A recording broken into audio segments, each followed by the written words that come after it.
Okay so hi everyone, a very good evening. आज हम पढ़ने वाले हैं the difference between mobility and flexibility. वैसे देखने जाए तो मोबिलिटी और फ्लेक्सिबिलिटी में ज्यादा डिफरेंस नहीं है, बट क्या है एक्चुअल में मोबिलिटी?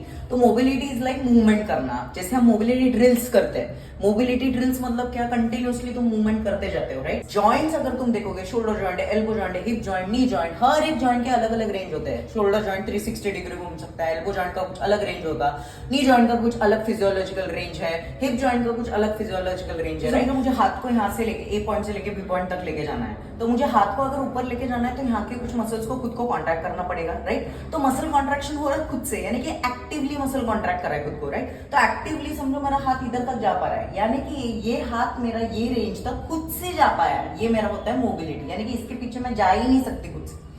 तो mobility is active range of motion, यानी कि इसके पीछे अगर मुझे जाना है तो मुझे कुछ तो एक्सटर्नल फोर्स अप्लाई करना पड़ेगा। एक्सटर्नल फोर्स अप्लाई किया वो मोबिलिटी नहीं रहता है, खुद से तुम्हारे जॉइंट जितने रेंज में जा सकते हैं, दैट इज मोबिलिटी। तो mobility is active range of. फिर अगर मैं हिप जॉइंट की बात करूंगी तो हिप जॉइंट भी कुछ कुछ केसेस में अगर इधर तक ही मैं ले पा रही हूँ, यानी कि इधर तक मेरा मसल कॉन्ट्रैक्ट होके खुद एक्टिवली इतने रेंज में आ सकता है, तो ये मेरा हिप मोबिलिटी है।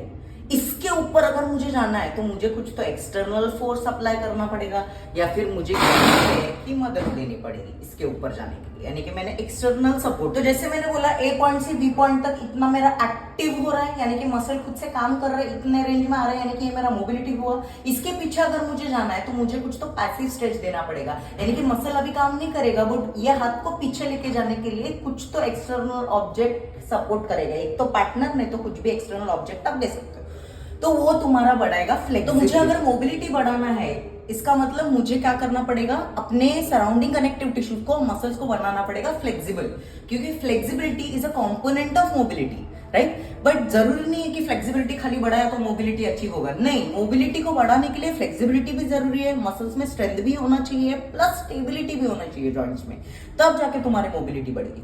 फ्लेक्सिबिलिटी को इंप्रूव करना है तो मुझे स्ट्रेचिंग परफॉर्म करना पड़ता है। तो कंक्लूजन में mobility is active range of motion and flexibility is passive range of motion.